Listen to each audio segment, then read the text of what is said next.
I had a friend on social media that made a post that said, "Isn't life more than politics?" And then implied that they would probably start muting people. And you know what? I get it. I really do get it. And I wanted to respond to this because I felt like it was at least partially aimed at me because I do post a lot of political stuff. But I wanted to offer up an explanation. And that explanation is some people don't get the privilege of not thinking about politics. I'm not really one of those people because I'm a straight white man. Nobody is coming to oppress me. You know what I'm saying? But there are people out there that don't have that privilege. And I've made that comment and just said, there are Palestinian Americans, for instance, that sat back and watched their old home get bombed to pieces. And they had to sit there and worry about if their loved ones were okay. And, they're here in America, and there's a lot of people that want to associate them for being Middle Eastern or being Palestinian Americans with being pro-Hamas. And that's a conflation. That's scary because Hamas is a terrorist organization, and they should be condemned. So Palestinian Americans, there are a lot of people here in the United States of America that condemn Palestinian Americans as pro-Hamas, even though that isn't necessarily true at all, and that's dangerous for them.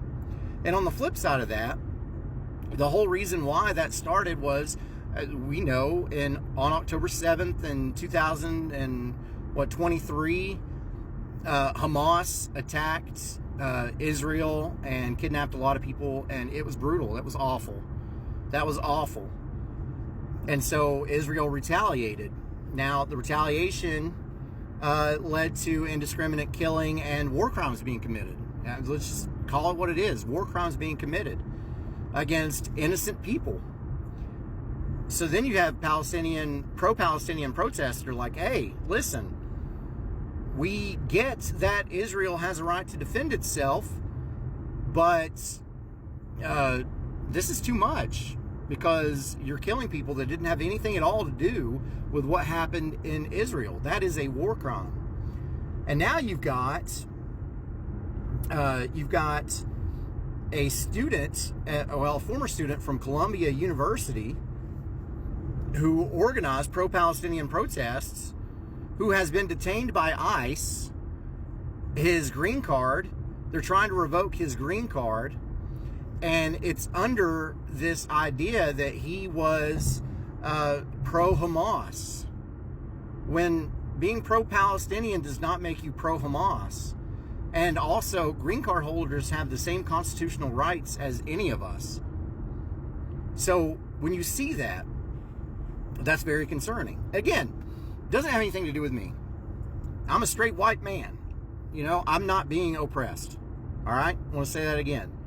But then let's move on, and you've got women who are scared that if their pregnancy goes awry, that a doctor won't perform life-saving surgery on her because they're afraid that they will be prosecuted in the court of law for performing a medically necessary surgery. And, I hear the arguments out there like, well, if it's medically necessary, then there are provisions for that. The problem with that is, who determines if it's medically necessary? It's not the doctor. The doctor can't just say, hey, if she hadn't had this, she would have lost her life. That doctor is subject to be sued and taken to court so that doctor has to make that case. That's ridiculous. That's ridiculous. The court of law has no place judging a doctor and their professional opinion, especially when it comes to saving someone's life. So you see that. And again, that doesn't affect me. I'm a straight white man. I can't get pregnant. All right? That doesn't affect me at all. But still, that's concerning to me. And you see, on the case of Israel, you see an influx of Nazi protests across the United States. these like neo-Nazis with waving Nazi flags are, you know, occupying spaces. I know there was one, it wasn't too long ago, that these people surrounded the, I guess, Capitol building in Nashville. And if you are Jewish in the United States of America and you see this happening, you see this influx of anti-Semitism, and you look at Elon Musk and you see that for Trump's inauguration, he gave a speech and then gave what looked like not one, but two Sig Heils to a crowd. And you can look at Musk's past and how he kind of has a Nazi sympathizing past.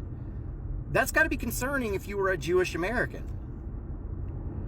And you see these veterans that are working for the government that are losing their jobs in the tens and thousands. You know, that doesn't affect me. I'm not Jewish. I'm not a veteran working for the government. I'm not concerned that that's going to happen to me, but it is happening to people. You see all these farmers that are afraid that their farms are going to go under because they had government contracts canceled by Elon Musk and Doge. That doesn't affect me. I'm not a farmer. But there are people who are really, really being affected by all of this that is happening. And if you personally want to stay out of it, then I get it and I don't begrudge you, because we all have to take care of our own mental health. In fact, like me reading about this every day and staying up to date on it, like that's very, very hard for me mentally, because I think about the people who are suffering from all this and how they can just have their voices drowned out by people who aren't affected at all by any of this, and how that's not right, and how it has happened in the history of our country, and how it never should have happened again. Like, we should be able to learn from the past and change it so that, you know, people aren't persecuted for their opinions, and minorities aren't drowned out, and we do try to give the citizens in America the same rights that, you know, others have gotten since the beginning of the country itself. So I see these things, and the analogy that I can come up with is, it's kind of like when you're in school, there's a bully and there are people being bullied. Now, if you see this occurring, you got options, right? You can pretend you don't see it, and you can look the other way and you can say, that doesn't concern me, I'm going to mind my own business. That's an option, and that's probably an option that a lot of people take, because, you know, it keeps you from having to deal with any consequences later. You just mind your business, go on. That's an option that most people take, and that's fine. I get that. I do. But your other option is you can try to stand up to the bully, and you can try to be a voice for those who are being bullied. And I think me being a straight white man who is not being oppressed, I think that makes it even more important for me to stick out, because, you know, I'm not just saying something because it is affecting me. I'm saying it because it's affecting others. And I think that makes my, hopefully, that gives my opinion a little bit more weight than others, because you can't just look at me and say, like, oh, he's just having a bad time right now. He's complaining, and, you know, he'll get over it. We all go through stuff like that.